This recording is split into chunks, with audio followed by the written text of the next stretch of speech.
اعوذ باللہ من الشیطان الرجیم، بسم اللہ الرحمن الرحیم۔ مومنین کرام، ہماری آج کی گفتگو کا موضوع اذان اور اقامت کی فضیلت ہے۔ تمام ادیان میں عبادت کے لیے وقت مقرر کیے گئے ہیں اور اس وقت کے داخل ہونے کی نشانی کے طور پر کوئی نشانی مقرر کی گئی ہے۔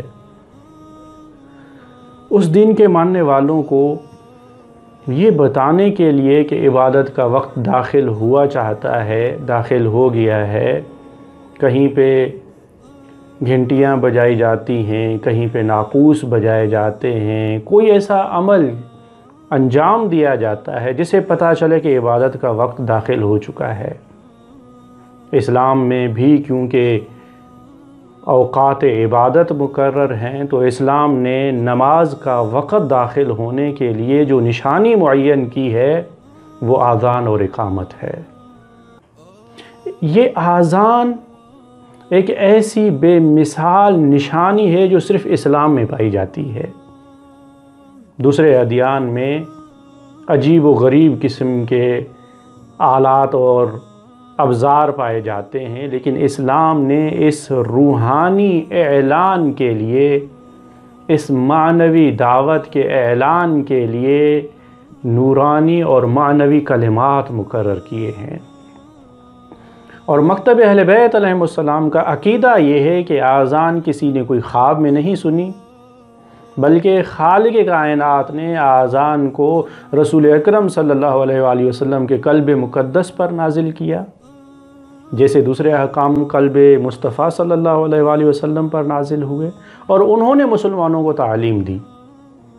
اب اس میں دو تین روایات ہیں۔ ایک روایت یہ ہے کہ رسول اکرم صلی اللہ علیہ وآلہ وسلم جب معراج کے لیے تشریف لے گئے تو وہاں جبریل نے اذان اور اقامت کہی، آپ نے وہاں سے اذان اور اقامت لی اور آ کر امت کو تعلیم دی۔ ایک اور روایت کے مطابق رسول اکرم صلی اللہ علیہ وآلہ وسلم کا سر اقدس امام علی علیہ السلام کے زانوں پر تھا، آپ آرام فرما تھے کہ جبریل نازل ہوئے، انہوں نے اذان اور اقامت کی تعلیم دی۔ اس کے بعد رسول اکرم صلی اللہ علیہ وآلہ وسلم نے امام علی علیہ السلام سے مخاطب ہو کر فرمایا، اے علی، کیا تو نے بھی یہ آواز سنی؟ عرض کیا، یا رسول اللہ، جی ہاں میں نے بھی سنی۔ فرمایا یہی اذان اور اقامت ہے۔ پھر انہوں نے بلال کو تعلیم دی اور یہ سلسلہ آگے چل نکلا۔ اذان کے حوالے سے ایک بہت پیاری اور مفصل روایت ہے امام رضا علیہ السلام سے، جس میں امام علیہ السلام سے سوال کیا جاتا ہے کہ مولا، اذان میں یہ 4 بار اللہ اکبر کا تکرار کیوں ہے؟ یہ اللہ کے نام سے کیوں شروع ہوتی ہے؟ اللہ اکبر سے کیوں شروع ہوتی ہے؟ لا الہ الا اللہ پر کیوں ختم ہوتی ہے؟ یہ دو اس میں کیوں ہیں؟ مفصل روایت ہے، صرف اشارہ کر رہا ہوں۔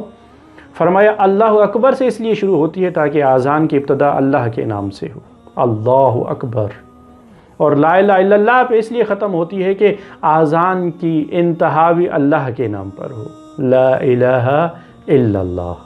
اور اسلام نے اس اذان کو اتنی اہمیت دی ہے کہ جب کوئی بچہ پیدا ہوتا ہے تو اس کے ایک کان میں اذان کہی جاتی ہے، دوسرے کان میں اقامت کہی جاتی ہے۔ ایسا نہیں ہے کہ یہ بغیر کسی اثر کے ہو، یہ سب سے پہلی سننے والی آواز کا اثر رہتے دم تک اس بچے پر قائم رہتا ہے۔ اور اس کی فضیلت کے حوالے سے صرف ایک روایت عرض کریں گے۔ امام باقر علیہ السلام سے روایت ہے کہ جو بھی مومن اذان اور اقامت کے ساتھ نماز ادا کرتا ہے تو اس کے پیچھے فرشتوں کی 2 صفیں آ کر نماز پڑھتی ہیں، جس کی لمبائی مشرق سے مغرب تک ہوتی ہے۔ اور اگر کوئی صرف اذان دیتا ہے یا صرف اقامت کہتا ہے تو ان 2 میں سے ایک صف قائم ہوتی ہے۔ بہرحال دعا ہے کہ خالق کائنات ہمیں اس معنوی آواز اور اعلان سے زیادہ فیض حاصل کرنے کی توفیق عطا فرمائے۔ والسلام علیکم ورحمۃ اللہ وبرکاتہ۔